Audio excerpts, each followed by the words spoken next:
They built 7,000 of them. Every single one was an act of mechanical rebellion. And the company that owned them killed the project, not because it failed, but because it succeeded with the wrong engine. This is the story of the Sunbeam Tiger, a car that shouldn't exist, built by people who didn't care about the rules, destroyed by a corporate acquisition that proves sometimes the most dangerous thing for a great product is being owned by the wrong people.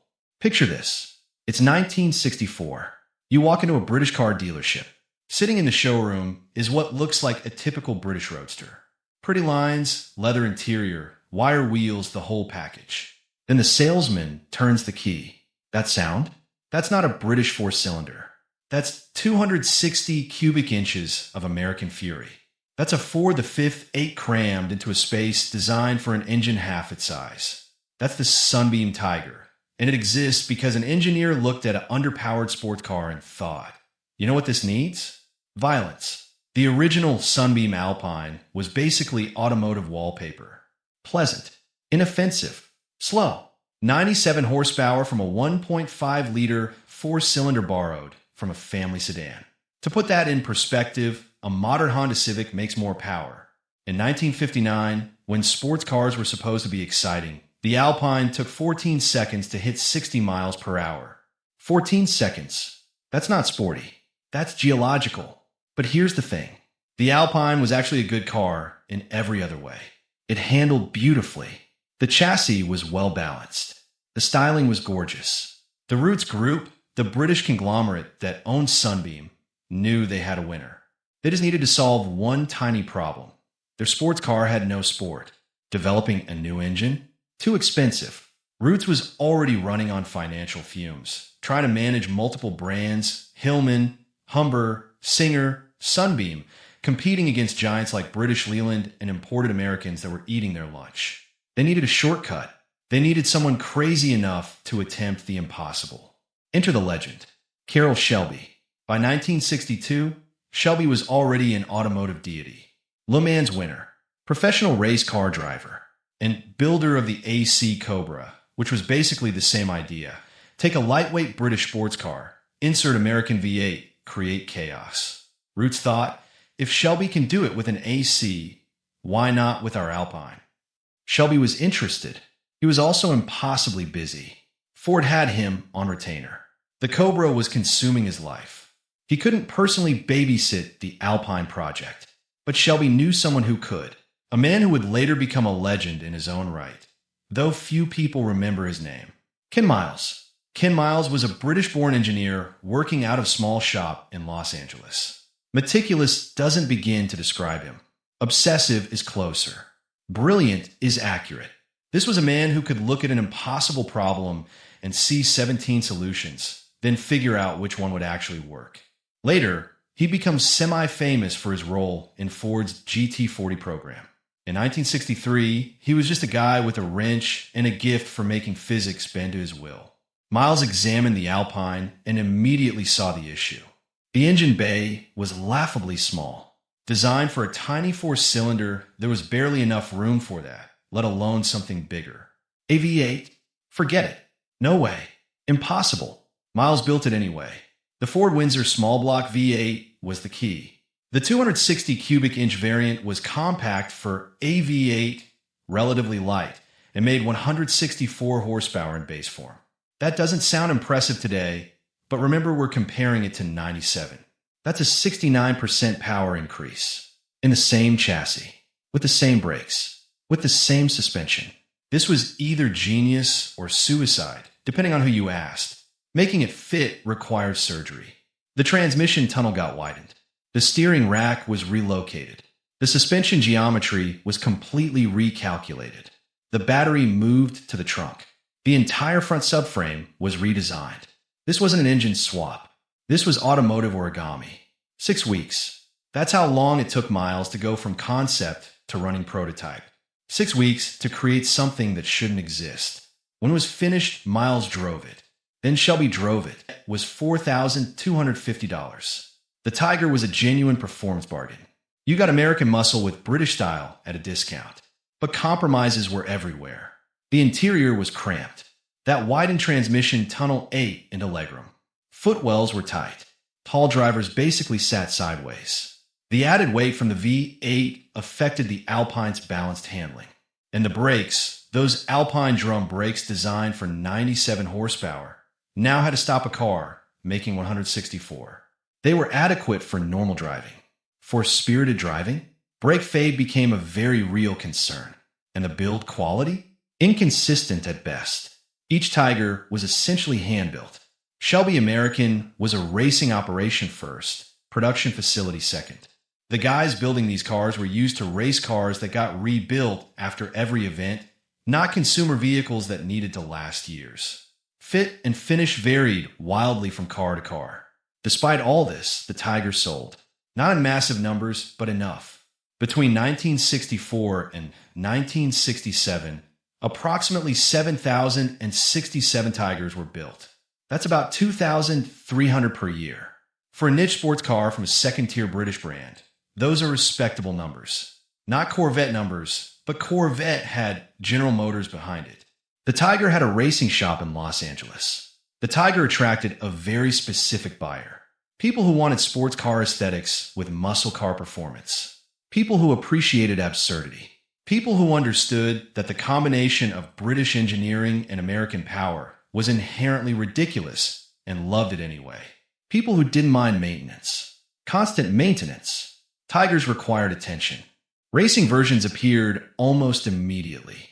The power-to-weight ratio made Tigers competitive in various classes. In 1964, a Tiger finished fourth overall at Le Mans. Fourth, a tiny British roadster with an American V8 competing against purpose-built race cars from Ferrari, Ford, and Porsche.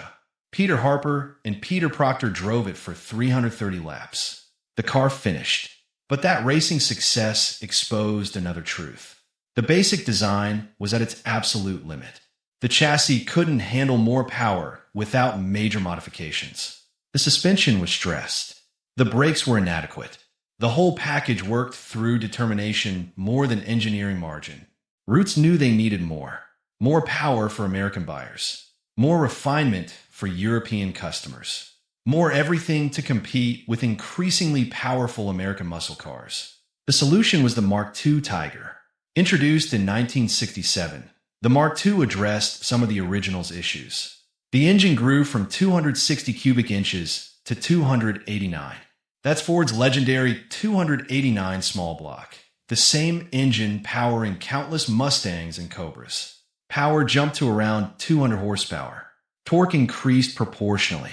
The Mark II also got improved suspension, wider wheels, better brakes, a revised interior with more supportive seats. The gear ratios were optimized. On paper, the Mark II was what the Mark I should have been. In practice, the Mark II arrived too late. Because while Roots was developing their improved Tiger, something else was happening.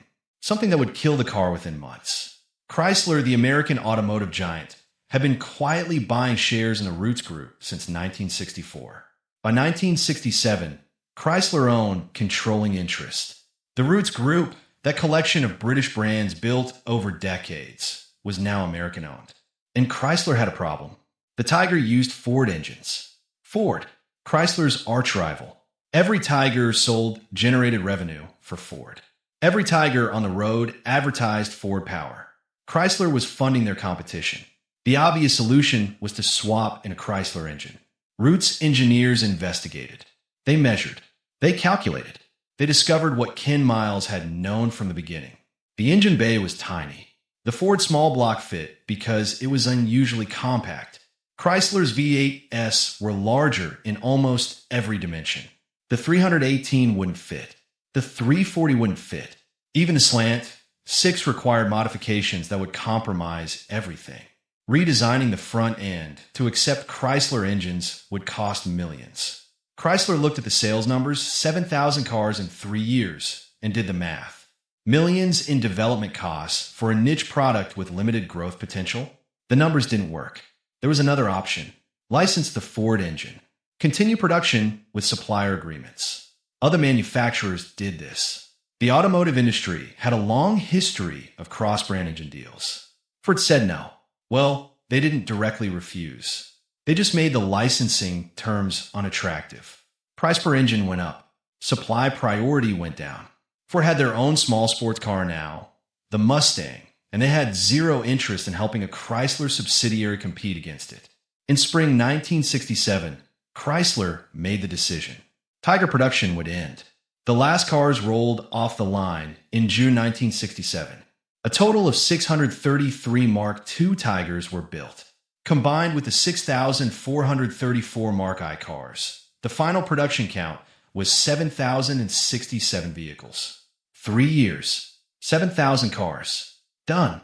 The Alpine continued for a bit, reverting to four-cylinder power. But the magic was gone. The Alpine limped along until 1968, then it too was canceled. Replaced by the Sunbeam Rapier Fastback, a car nobody remembers. So what actually killed the Sunbeam Tiger? The easy answer is Chrysler. And that's partially true. Chrysler's acquisition created the engine supply problem that made continued production impossible. If Roots had remained independent or been acquired by someone without competing V8 engines, the Tiger might have survived. But the real answer is more complicated. The Tiger was always a compromise. A beautiful, exciting, brilliant compromise, but a compromise nonetheless. The engine bay was too small. The chassis was stressed. The brakes were inadequate. The assembly process was inefficient. The car was designed one way, built another way, and that required workarounds that limited its potential. The business model was also unsustainable. Shipping incomplete cars across the Atlantic, installing engines in a racing shop, distributing through a separate dealer network. This works for a few hundred cars per year. It doesn't scale. It doesn't generate profits needed to fund the next generation. And the market was changing. By 1967, American buyers had plenty of V8 options. The Mustang offered the same 289 engine at a lower price with a back seat and more trunk space. The Camaro had just arrived. The Firebird was new. Why buy a cramped British roadster when you could have an American pony car with actual room for passengers? The Tiger exists today as a collectible. Values have appreciated significantly since the 1980s. A good Mark I Tiger sells for $60,000 to $80,000. A Mark II commands more. The best examples with documented history and original components can exceed $120,000. Parts availability is actually reasonable thanks to the Ford drivetrain. The 260 and 289 engines are well understood and easily serviced. Many mechanics who've never seen a Tiger can work on the mechanical components. The body and chassis are another matter. Rust was always a problem. The Tigers were assembled in coastal California, but built from British steel designed for British weather. Many cars returned to moisture-prone regions after sale. Rust took its toll. Finding a rust-free Tiger today is difficult. Finding a completely original Tiger is nearly impossible. Many cars have been modified over the decades. Engine swaps to larger Ford the 5th 8S are common. Suspension upgrades are standard. Brake conversions are almost universal. Is this betrayal of the original design? Some purists say yes. But Ken Miles himself extensively modified the original prototype. The Tiger was always about maximizing performance from a compromise package.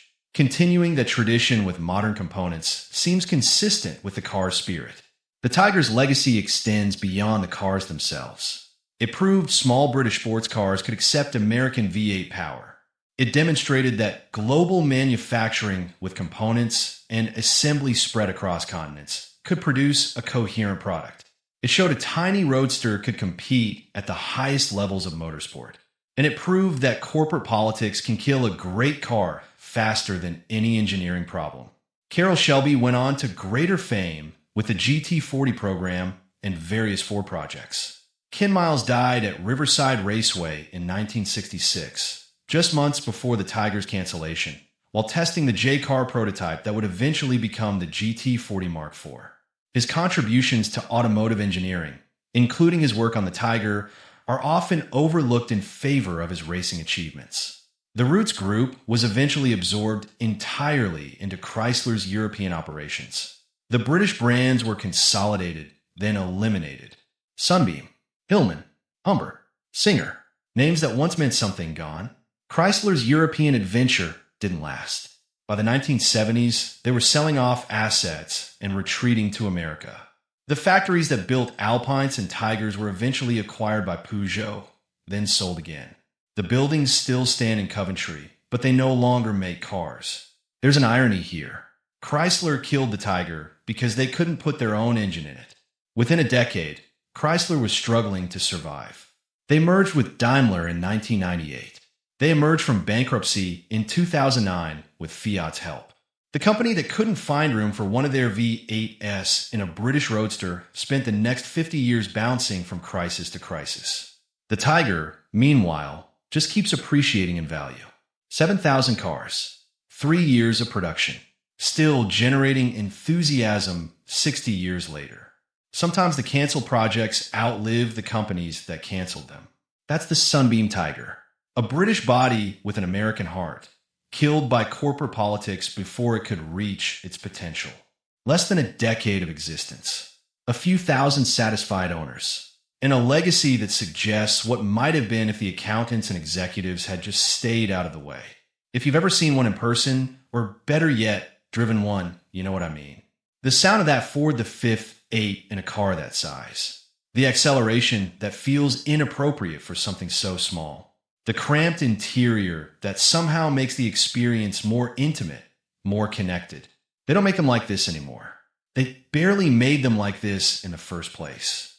And there you have it, the Sunbeam Tiger, a car that existed because one engineer thought a British roadster needed American muscle, killed not by failure, but by success that made the wrong people uncomfortable. If you got a Tiger story or you think I missed something, drop in the comments. And if you made it this far, go ahead and subscribe. We do this every week.